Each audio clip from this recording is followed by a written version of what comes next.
तो नमस्कार दोस्तों, स्वागत है आपका मेरे एक और न्यू ब्लॉग में। जो कि हमारी पीछे में आपको बैग में फसल दिख रही होगी, जो कि 1 महीने की पूरी हो चुकी है। तो मैं आपको इस एंगल से दिखाता हूँ क्योंकि इस एंगल से आपको साफ नहीं दिख रही होगी। तो गाइस, अब हमारी फसल 1 महीने कंप्लीट कर चुकी है। अब हमारा 3 महीने का सफ़र और बचा है यानी 90 दिन हमें और मेहनत करनी है, तब जाके हमें अपना गेहूँ देखने को मिलेगा और काफ़ी अच्छी फसल हमारी हो जाएगी, जो कि 120 दिन में फसल पक जाती है और कटाई शुरू हो जाती है। तो आप बैक में देख सकते हैं, देखिए जो हमारी 1 महीने की फसल काफ़ी अच्छी, आपको काफ़ी बड़ी दिख रही होगी। मैं आपको इस साइड से भी दिखाता हूँ, चारों तरफ से आप देख सकते हैं। तो चारों तरफ से आप देख सकते हैं कि देखिए हमारी फसल काफ़ी बड़ी हो चुकी है, जो कि 1 महीने कंप्लीट कर चुकी है। तो अभी बादल छाए हुए हैं जो कि आसमान में। तो चलिए हम जानते हैं कुछ फसल के बारे में, गेहूँ की फसल किस प्रकार से होती है। तो देखिए गेहूं की फसल इस प्रकार से होती है कि अभी जैसे कि हमारा गेहूं की जो कि खेत में बुआई हो जाती है, बुआई होने के 15 दिन बाद हमारी गेहूं की फसल निकल आती है और 15 दिन के निकलने के बाद फिर हमारी फसल में हमें खाद देना होता है। पहला पानी देने से पहले तो पहले हम यूरिया खाद डाल देते हैं। खाद डालने के बाद फिर हमें पानी देना होता है। तो हमारा पहला पानी 15 दिन में फसल में कंप्लीट हो जाता है। फिर हमें दूसरा पानी 15 दिन बाद देना होता है, जो कि दूसरा पानी फसल में देने के बाद, जो कि हम 15 दिन बाद, तो यानी हमारी फसल 1 महीने की हो जाएगी, तो उसमें दूसरा पानी लग जाएगा। फिर हमें तीसरा पानी देने से पहले दवा का छिड़काव करना होता है, यानी ख़राब पेड़ पौधे निकल आते हैं और ख़राब घास फूस वगैरह निकल आती है, तो उसको नष्ट करने के लिए हमें एक दवा का छिड़काव करना होता है। फिर इसके बाद हमें उसमें तीसरा पानी फसल में देना होता है। इस प्रकार से फिर हमें कुछ नहीं करना होता है। फिर हमें चौथा पानी देना होता है, जो कि 2 महीने की फसल हो जाएगी हमारी। फिर हमें 5वां पानी, जो कि हमारी 2.5 महीने की। फिर हमें 6वां पानी, जो कि हमारी 3 महीने की फसल हो जाएगी। फिर हमें एक 7वां पानी और लास्ट पानी देना होता है, जो कि हमारे 3.5 महीने की फसल हो जाती है।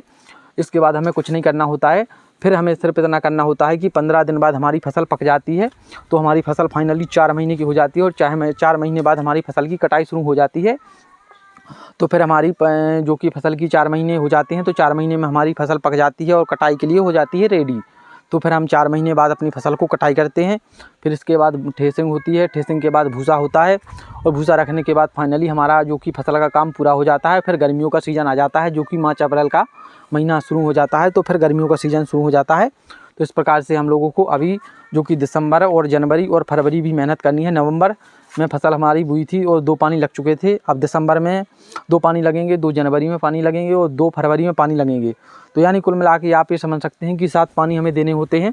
कभी कभार पानी 15 दिन में लगता है, कभी कभार पानी 20 दिन में लगता है, क्योंकि वो देखिए सूर्य के प्रकाश पर निर्भर करता है और ठंड पर निर्भर करता है। अगर ठंड कम पड़ती है और सूर्य का प्रकाश ज़्यादा होता है तो फसल जल्दी सूखती है, तो उसमें हमें ज़्यादा पानी देना होगा फसल में। अगर फसल में जो कि कोहरा वगैरह, जो कि बादल में नमी वगैरह होती है और जो कि धूप कम निकलती है, तो फिर फसल लेट सूखती है, तो जिससे हमें 20 दिन में भी पानी दे सकते हैं, कभी कभी 25 दिन में भी पानी दे सकते हैं।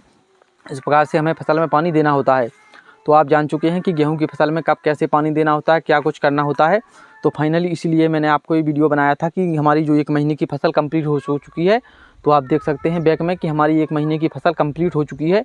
अब मैं दूसरी बार इस कुएँ पर पानी देने आऊँगा। जब तीसरा पानी देने आऊँगा तो हमारी फसल 1.5 महीने की पूरी हो चुकी होगी। तो फिर मैं आपको वीडियो बनाकर बताऊंगा कि 1.5 महीने की फसल कंप्लीट हो चुकी है। फिर आपको जो कि 2 महीने की फसल हो जाएगी, तो मैं फिर आपको एक ब्लॉग शूट करके बताऊंगा। फिर आपको जो कि 2.5 महीने की फसल हो जाएगी, फिर 3 महीने की फसल हो जाएगी। इस प्रकार से मैं आपको हर ब्लॉग में फसल के बारे में बताता रहूँगा, जब तक फसल पक जाती है। फिर ठेसिंग कैसी होती है, फिर हम लोग घर पर कैसे ले जाते हैं, अनाज वगैरह कैसा निकलता है, आपको सब कुछ देखने को मिलेगा आने वाले ब्लॉग में। तो हम इस ब्लॉग को यहीं पर एंड करते हैं और मिलते हैं आपसे एक और न्यू ब्लॉग के साथ।